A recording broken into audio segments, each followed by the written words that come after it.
everyone, welcome back to Nafi's Not Facing Garden.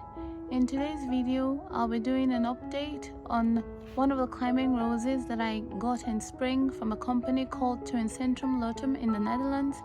It's a company which specializes on mail orders of bare root roses exclusively, and they specialize in various roses from David Austin's, Kordes, Mayland. I'll link in the description bar if you want to have a look at my initial video. Now this video is about Laguna Climbing rose, which I have here in a very deep 55 cm ceramic or glazed pot, and the plan is to train it up this obelisk as a container grown rose. Now for the first flush, I'm deeply impressed by the performance of this Laguna rose. It's got these intense fuchsia roses which flowers in clusters.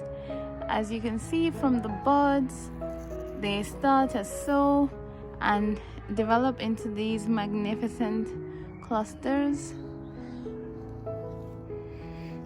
The scent is beautiful. It's quite similar to Zephyrin Druin, which is an old climbing rose, a toneless variety. However, this is a little bit more subtle but very similar to the Zephyrin Druin.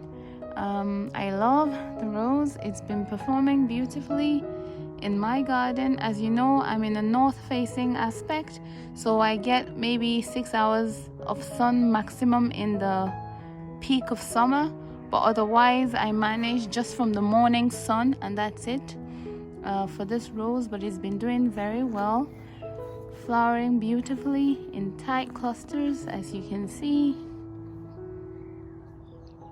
Just beautiful.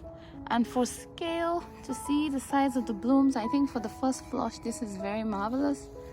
For scale, I think I would use that. So for scale, this is it in my palm. I'm really loving it. Beautiful ruffles of fuchsia pink flower which is scented. Particularly as I'm doing this in the evening, is a lovely scent coming off of it. There again, and I have to say it does stand up to the elements quite well, because I've been busy the last couple of days and not been able to keep up with the garden, but the blooms have stood the elements and I'm very much impressed with the performance, and I can't wait to see what it'll do in the next coming seasons. So again, this is the first year, in fact not first year, bare root started from spring, ordered from Tuincentrum, and it's doing beautifully in these clusters. I'm so happy with the results. It was one that I was really obsessed with for the longest time, along with another called Amadeus, and they haven't disappointed at all. If you made it to the end of this short review, thank you for watching, and I'll see you in the next one. Bye.